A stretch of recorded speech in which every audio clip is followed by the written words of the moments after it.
gonna sit you in the car right now, okay? Can you please tell me why, sir? That's sit down. it. Sit down. That's the only question I've asked you, sir. Sit down. Let me tell you. That's the only thing I've asked you. Was that wrong of me to do though, so I can know? Is that wrong to ask why though, so I can know? The reason I'm here because you have been identified as someone who left the SRC without paying. Oh, okay. Yeah, I can explain that right now. Do you think that's any reason for this to be happening over that? No, that's why I'm confused as fuck. What I pulled off is because my friend in the front seat, if there's cameras up there, y'all can go watch the cameras. Do you understand the theft of service? And I had the money to pay. I literally had. So that's not the story. We were told that you didn't have any money to pay. They offered you a bursar. Oh, is there a camera? Is there a camera, sir? I don't know. Sir, if there's a camera, then I can only go by the information that I have.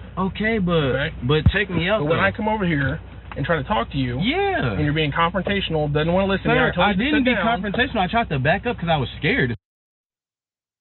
Put up the picture full mass.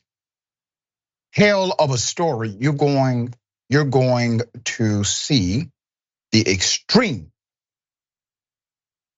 power grab of this cop.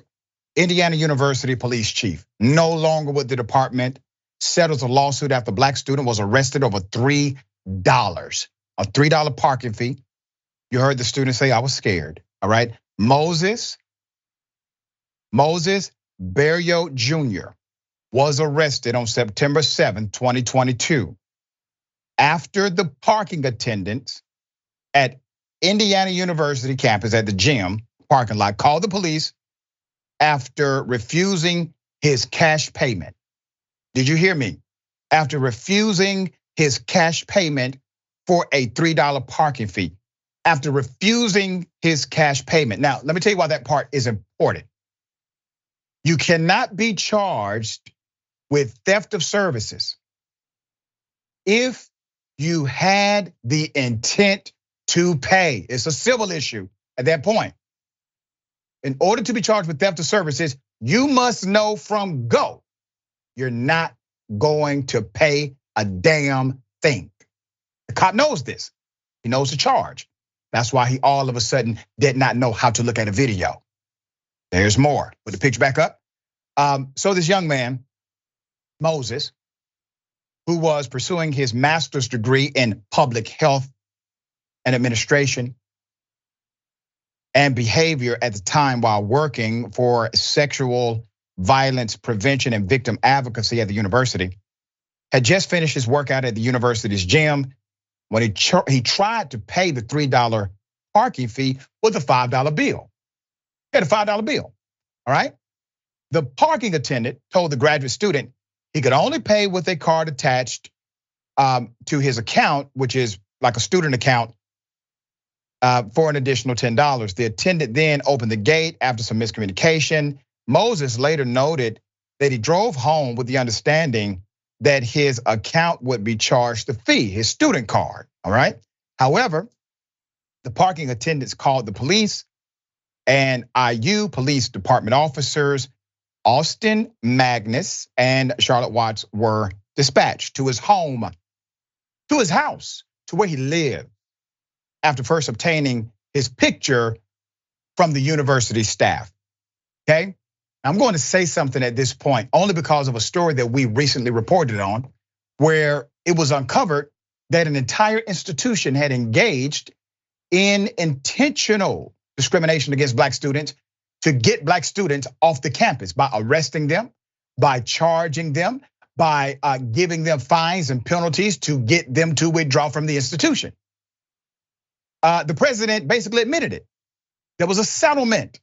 They said, we are going to train our staff to do better, but it was an intentional effort according to the federal government after they concluded their investigation. This seems very similar to me. There's more. Moses was in the shower, okay? So they go to his house. Now they know they're riding for $3 damn, okay? They go to his home. He's in the shower when the officers knocked. And he yelled that he was in the shower and he could not hear anything. The officers returned to their car, but later returned upon seeing Moses wearing no shirt and a pair of shorts outside and detained him. They did not immediately mention the parking dispute. Body camera footage shows this. I'm working with you.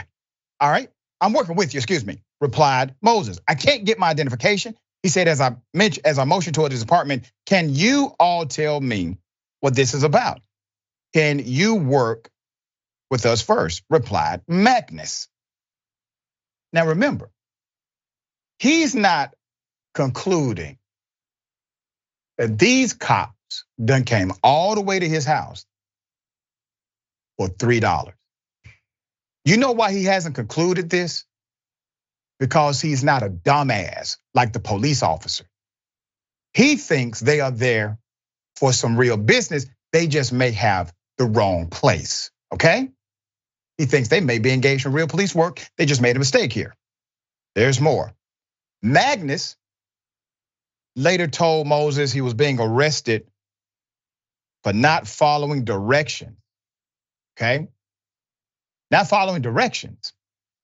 When he told the student to sit down after being detained and put in the back of the squad car, Moses was told by the police, while the police were there, I was scared, he said. The criminal charges obviously were dropped. The chief is no longer with the department. Full mask.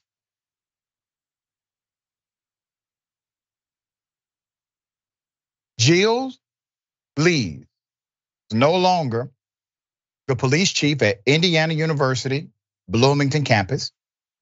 Indiana University did not clarify why Lees is no longer in charge. University simply said, Indiana University does not comment on personnel matters. Now keep a picture up.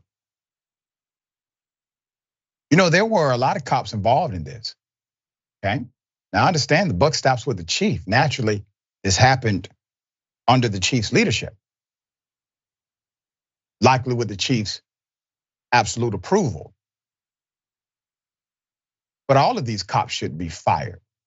Hell, I think someone could make a case it was completely illegal what happened here. Not just unethical. All right, Rayyvana, hell of a story, $3. We know that at least one university is on record for doing this against black students to get black student enrollment to decrease. It seems very similar here.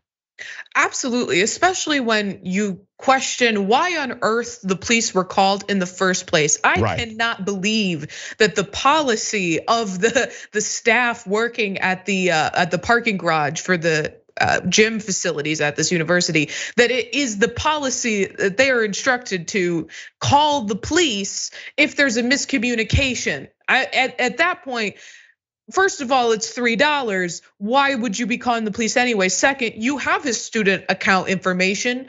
They were able to identify him to the police, give them his name, show them a picture of him from his student account. Why couldn't you just charge the student account, which is what he believed they had done anyway, which is what they seemingly told him they were going to do? How on earth does that escalate to calling the police unless you are trying to have black students arrested? I think that is a completely rational conclusion to come to in this story. To arrest him for not complying with an order to sit down when you hadn't told him why you were there in the first place. And Dr. Richey, you're exactly right. You have to be a dumbass to think that the police are coming to get you over $3 damn as an issue which he thought was settled. He believed that he had paid it. And and I think that is important that you highlighted that he did not have a guilty state of mind. He didn't have the necessary intention to not pay for those services, to be arrested and to be charged with that crime. And of course, what we're seeing here every step of the way is a power trip on the police's behalf and racism on behalf of the institution. If he was a white student and there was a miscommunication, I promise they would not have called the police. I know they would not have called the police over $3. Right, and the irony of the fact that students are paying for all of their salaries. Right? As a college professor, I tell my students, don't let anybody here take away your experience, because without you, there is no institution. Okay, they are the lifeblood of all campuses.